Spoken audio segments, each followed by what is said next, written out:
Eu sou Natália Bonavides, deputada federal, e vim contar a verdade sobre a fraude no INSS. Fica até o final para entender. Primeira coisa, os aposentados estavam sendo roubados. Mas você já entendeu como e desde quando isso acontecia?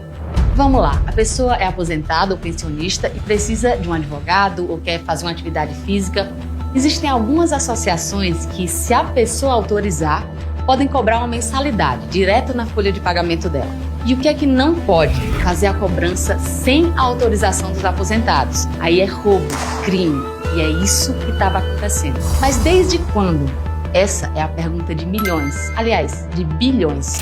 Em 2019, o Ministério Público detectou um aumento anormal nos descontos feitos por 6 associações nos anos anteriores. Em 2017, foram 41 milhões e em 2018 esse valor passou para 195 milhões. Será que tanta gente assim resolveu de uma hora para outra se associar? Claro que não, né? E aí você pensa, e o governo da época não fez nada? Fez. Bolsonaro mudou de 1 para 3 anos o prazo de revalidação dos descontos, ou seja, diminuiu a segurança. E aí começaram a acontecer 3 coisas que vocês precisam prestar atenção. O número de entidades com acordo de cooperação com o INSS mais que dobra, os valores descontados por essas associações explodem e as reclamações na ouvidoria do INSS também explodem. Mas aí o Bolsonaro então agiu, certo? Certo. Agiu para aumentar ainda mais a mamata, aprovando uma lei que jogou para 2026 a próxima revalidação dos descontos. Tá bom para vocês? Para eles ainda não tava, porque aí em 2022 Bolsonaro termina o serviço e sanciona uma lei que simplesmente acaba com a necessidade de revalidação. E aí os descontos explodem de vez a partir daquele ano.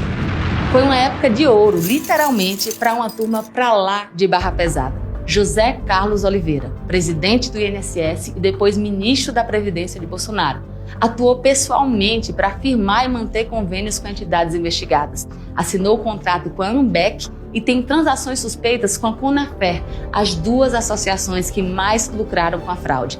Tá tão enrolado que mudou de nome e não se chama mais José Carlos, agora é Ahmed Mohamed Oliveira.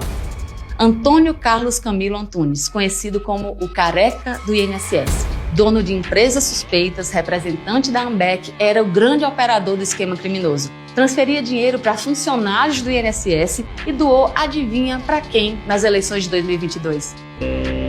Acertou. Alexandre Guimarães, diretor de governança do INSS no governo Bolsonaro, recebeu mais de R$300 mil do Careca do INSS.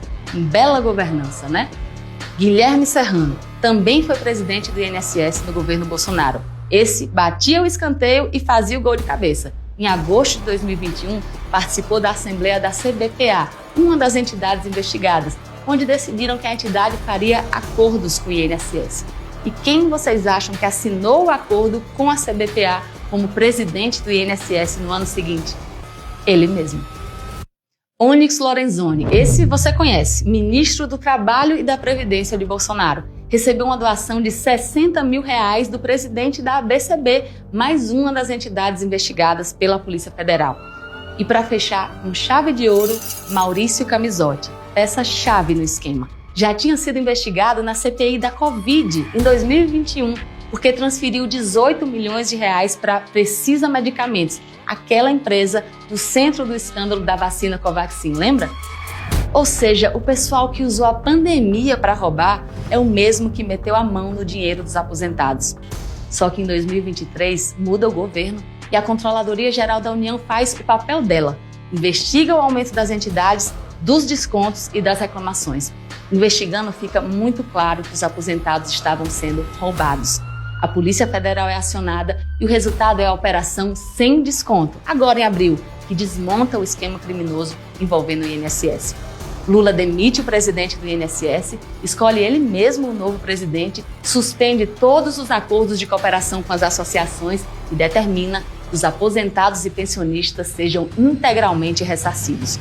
Tem muita coisa para a gente entender ainda. Essa história ainda vai repercutir muito, mas uma coisa está clara e a gente não pode esquecer. Teve um governo que alimentou essa fraude e tem um governo que desmontou essa fraude.